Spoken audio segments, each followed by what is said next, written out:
Alicia. How are you today? I'm good. How are you? Pretty good. What have you been doing today? Oh, nothing. Just, trying to adjust to new life since COVID-19. So, just relaxing and also getting some new business ideas together. So, Oh, okay. Well, have you been playing tennis? I know you love to play tennis. yes, I have usually like 2 or 3 times a week. I had a foot injury that you know about. So, just trying to limit how much I go out there, but I do enjoy getting out there still. How's the foot? It's doing okay. Still continuing to heal because I ruptured my plantar. So, it's been about 6 or 7 weeks now. So, it's going through the healing process. What do they say the process would look like? Would you be able to start playing tennis more, or you still have to take it easy no matter what? Eventually, but there's hard court and then there's clay court. Clay court is technically better for my foot, but they're usually not public court, so I would have to join I'm sorry. Can you explain the difference? I'm not familiar with. The clay court is better on your foot. It's not as hard court. It's just like messes up your bones. Oh, is that kind of like asphalt, like a track? It's like it's the hard. court. Okay. Okay. And clay is like kind of like a sand substance. Oh, well, that's interesting. Well, I know you're looking forward to getting back to playing tennis, so at least you're still playing. Not as extensive as you were, but at least you're still out there playing, so that's a good thing. Yes. So, what brought you in today? Just wanted to talk to you. There's a lot going on due to COVID-19, and I was furloughed from my job. So, oh no, I'm sorry to hear that. Yeah, so it's definitely been an adjustment. Trying to figure out if I want to continue to kind of wait this period out and be able to go back to work. Hopefully, they bring us back on in June, or I've also been deciding that if I want to go into some entrepreneurial efforts. So, okay, so how long have you been furloughed? Just the past 2 weeks, so it was the beginning of last week. This just ended my second week. Okay, and you said hopefully back in June. So is that the time frame they kind of gave you guys to hopefully bring you back? It was a 60-day furlough, so hopefully June 22nd is the date. Did they say they would contact you guys regardless, like on that date or before, or how is that going to work? They're going to let us know. They're going to reevaluate the health of the business at that time. And then if they're feeling like the economy is getting better and, our volume is continuing to increase, then they'll be able to bring us back on. Well, how have you been managing that, being furloughed? Well, I've just been a little stressed because you don't know the uncertainty of if you'll be able to come back on in June. And so just trying to figure out if I need to make adjustments to go and be able to have businesses on my own so I can, survive if we're not able to come back on in June. So it's been a stressful time. Right. How are you managing it? What are you doing to kind of de-stress in a sense? I definitely say reading. Definitely in the Word of God. I'm spiritual and everything. Right. So doing a lot of that, meditating and praying, but also trying to figure out if I'm going to do some online certifications during this time. Okay. Yes. So you're being productive. Even though it's stressful, you're still trying to be productive. Yes, most definitely. That's good. And what kind of online certifications? Wedding planning and event management. Wow. So, I'm in marketing with my full-time job, and so I've always had a passion to do events, and so I'm thinking that's something I can do on the side, or it might become my main revenue if this doesn't go through with the furlough. So. Well, that's good. So you said you've done events before. Like, what kind of events? Have you ever done a wedding or? I have not done a wedding yet, but I'm very interested in it, and I definitely think I have the capabilities. So I'm happy that I'm getting ready to get the certification so I can learn even more. But I have done, birthday parties, baby showers, bridal showers. Oh, wow. Yeah, all this different stuff. So that sounds like a lot of fun. It is. I really, really enjoy it, especially being able to see everything come to life. So you do like everything, like you set up everything, you like literally plan it all down to a T. Yes. So like most of the time I'll meet with whoever, and a lot of times it's family or friends right now. Just because I haven't really developed the business yet, but I sit with them, talk with them, they let me know what they want out of the event and what their vision is, and I kind of go back and lay everything out, and then have another meeting with them know, what we can do, and just go from there. Like you said, get decorations, set up, break down everything. Have you been taking pictures? Not as much as I should. I mean, that's how you're going to get business. You got to create a portfolio, take pictures, even on your phone. iPhones, they take good pictures. Yeah. But that's something to think about. So in future, when you're trying to get a client and they're asking you to see your product or your work, you can have portfolio to show them of all your great talents, because that's a talent. Because I couldn't plan my dog's party, so that's a very, very good talent. So just the wedding planning certificate, or what else did you have? Management as well. So it's 2 separate certificates. Yes.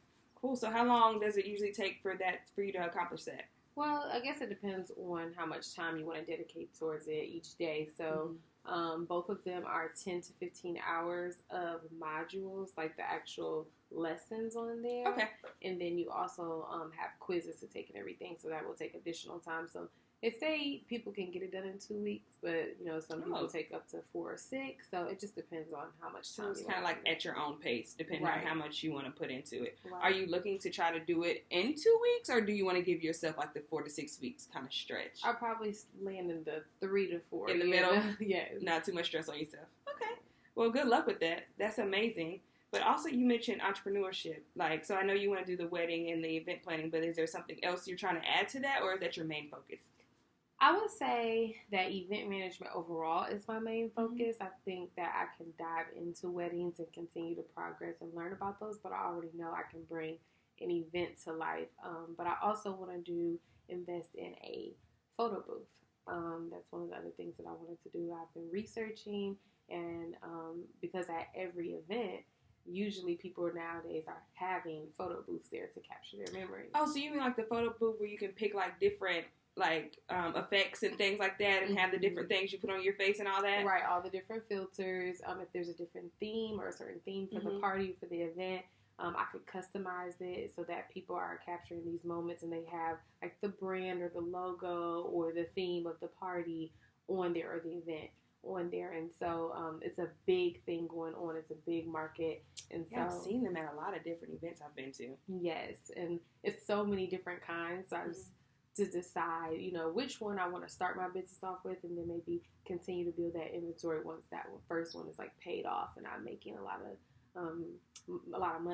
money off of it. So it's like a lease to own type thing, right?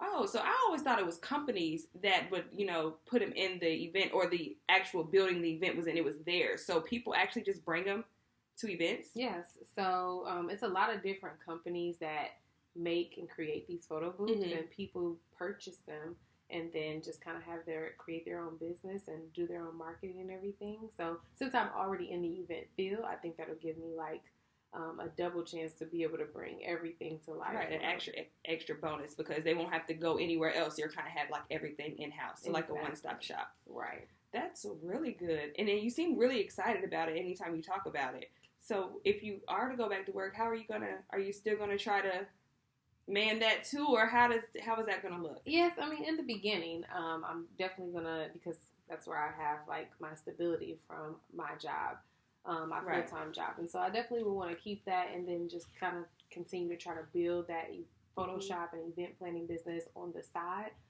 But hopefully it'll take off in the next 2 to 3 years. I can see myself, letting go of that full-time job, work for somebody, and work for myself. So that's your goal, is to eventually just work for yourself, not work for anybody else. Okay. Are you going to try to get investors? Do you have a partner? How does it look? Have you thought about that, or is you still trying to play around with it? Yes, and for me, I know that a lot of people struggle from debt. I just don't want to go that route, so I want to be able to really start building my business from the ground up, make and save money, and then be able to invest in myself and not have to worry about investors. I mean, some people always get financial help from different partners too, so I feel like in the long run maybe, but my first initial stuff, I want to work for it and be able to bring it to life. So you don't want to get in the situation where you have so many investors that you're owing more than what you're actually bringing in. Correct. That's actually a smart way to go, because people get so excited about the business that they're trying to get money from everywhere that they don't realize that once they start making money, you owe so many people that you're not really actually making any money. Exactly. So have you written out a business plan? I'm starting to work on it. I've been putting ideas down, so now I have to go back and organize them and put them in a format of a business plan. But excited about being able to get that done during this time as well. Well, yeah, I feel like with the extra time that you have, unfortunately, with being furloughed, the fact that you're trying to be so productive and you're using it in a good way is a great way to actually manage stress, because you're not just sitting down, you're not just constantly thinking about the fact that, oh my goodness, I don't have a job, I don't know when my job is going to come back. You're actually looking ahead and planning ahead that even, God willing, you do get your job back so that you're in a better financial situation, you still have other avenues of income that you're going to have coming in that is going to bless you in the long run. Right.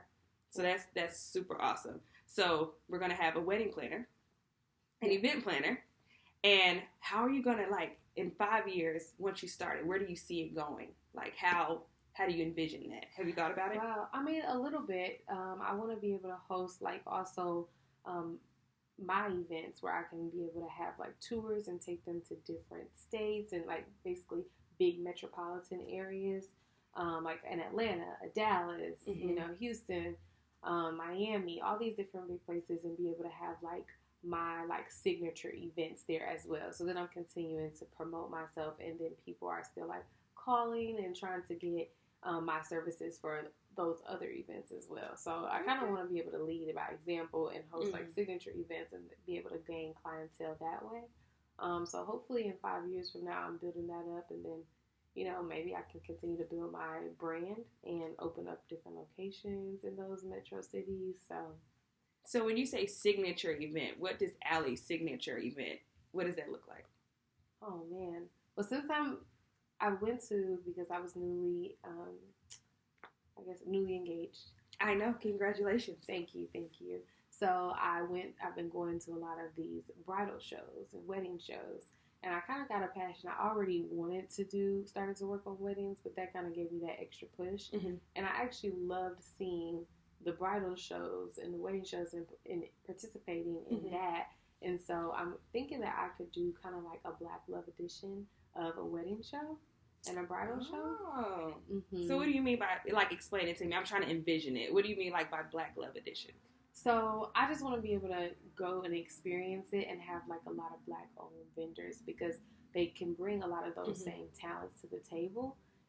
But, you know, you didn't see a lot of us when we were at this event. And so I just wanted to be able to, you know, really create an experience for Black newly engaged, you know, brides as well. So I've never been to one of those events. So is it like just vendors set up? Like, how would that work? Well, one of them, sometimes they just have vendors set up and you go around for photography or wedding planning, or for a photo booth to have. Okay.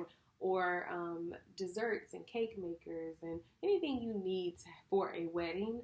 They'll have like a vendor there, so you can kind of get discounts and stuff, or ideas on who you would like to do all of your wedding stuff. And so they have those, but they also had something called a big fake wedding. And so they actually did a fake wedding that we attended to see the dresses and everything about the ceremony as well, and the reception, how it would actually be. And so people could say, oh, if they really like that, they can talk to one of those vendors that are there.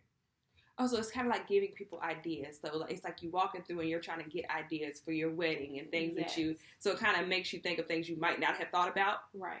That's really cool. Okay. So you would want to do that, but how, with vendors, how do you create revenue as being the person who hosts it? You get what I'm saying? Right. So a lot of times the vendors are paying to be a vendor. So you pay for vendor spots. A lot of times all the participants that come, the brides and, you know, their maid of honor, or one of their bridesmaids, or a couple of their bridesmaids, or their mom, when they're coming, charging entry fees for all of these people as well.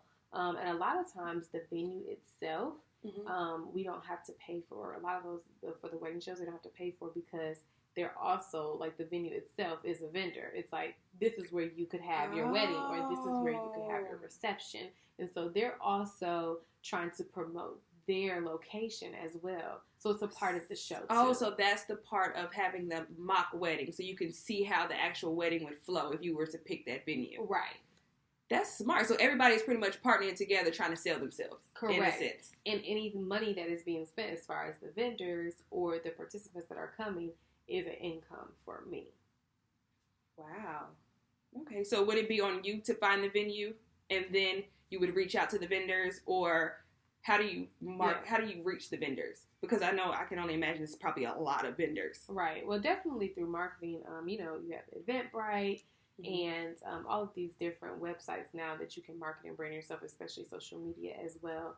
And so being able to get my graphics together and everything, find a venue, and then be able to put those graphics together and push them out through social and through the internet, so that, you know, vendors are noting that this is an event going on, and now they're able to. And you want to do that across the country, like that's what you're trying to do. So these what did you call it? The big fake wedding.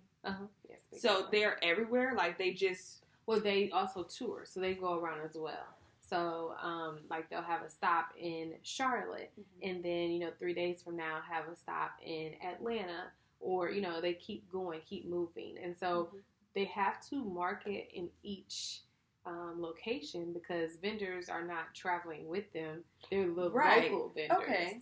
So they have to also coordinate that conversation with vendors from each location, because they're all different. And venues. They would have to research venues for each to find venues. Well. So, do you have a certain venue in mind, like a certain style you would want to keep with, as far as like the wedding, the way it's outlined and how it would flow? Or are you open to like just trying all kinds of different venues and just seeing? I think I'm going to do a lot more research so that I can know like look at my demographic, who I'm trying to attract, and then pick a location from there. So I definitely know that I need to do some research. I've only attended some of these bridal shows in Charlotte, so maybe it'll take me to do a trip, you know, somewhere else to see what it looks like in a different city with different venues. Right. That's really awesome. I would have never thought about that. I've never heard of my big fake wedding. So are they actors? Like, how does that work? No, they're not actors. So they're real couples that have already been married, and they're basically doing just like a mock wedding over again, and they're wearing these, you know, designer dresses and everything from the vendors. And so they kind of, that's another thing they have to coordinate, you know, like finding the couple in each location as well. So it'll definitely be me just trying to do it in Charlotte for a year or two to, you know, make sure that have everything afloat. And it'll be easier because I'm here in Charlotte. But when you start trying to coordinate different locations, I'll have to like go and travel and see how everyone else kind of operates in those cities. You know, because every culture is different. Every culture, and every city has a different culture. Right. Literally. And sometimes you have multiple cultures within one city. Right. So if you can hit on each one, that's more revenue for you to bring in. Exactly. But to understand it, you know, and so it might even be when I get, you know, 2 or 3 years in, recruiting somebody in each location. So I'm not trying to travel as much. And they can kind of handle some of the things in the city and local, and you know, the first somebody who might be a native who knows the city and the culture and the hidden gems that most people wouldn't think of or know. Right. It's cool. So have you ever thought to reach out to someone who might already be in that field, like a wedding planner or event planner, and kind of doing like, not saying an internship, but maybe shadowing them and kind of seeing how it plays out and how it works behind the scenes? Right. I mean, I definitely have thought about it, because that's a good thing to do in any field you decide to go into, to have, you know, someone that's a mentor. I do have someone that I'm connected to that does events and expos and things of that nature, and we're very close as well. So I do get insight from her, but I have not connected with a wedding planner yet, and so that's definitely something I should, you know, be working on as well post-pandemic. So, well, actually, and I'll give you her information. I know a wedding planner. She attends my church.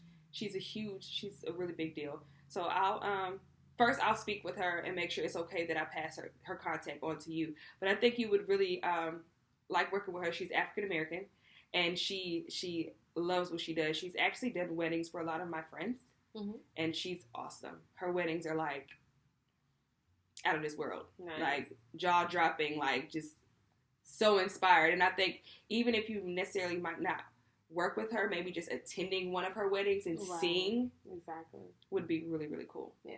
Really, really cool. I appreciate that. You're welcome. Of course, let me make sure. I'm pretty sure she's okay with it, but I'm just not going to hand her contact off. No, but I appreciate you making that effort to connect us. It's great. Yeah. Of course, I want to see you in. So we're definitely going to do that. So let's talk about next steps. So right now we're managing stress pretty well as far as, you know, the job aspect. And I'm sure future hubby is adding to that and helping you with that. But I want to make sure we map things out. So I'm going to give you some homework. Okay. So I want you to start writing this proposal, your business plan. And I want you to see if possibly you can go back, because everybody does social media, and maybe to some of your events and gather some pictures that maybe other people have taken and start building a portfolio. Yeah. So that when that day comes, when you're ready to present it to somebody, because you never know, sometimes it happens in a split second and they're like, hey, let me see what you got. So that you have all that mapped out and all that planned out. And it also gives you time to revise it. So you're not, it's not coming at you off guard. So that is your homework. It doesn't have to be perfect.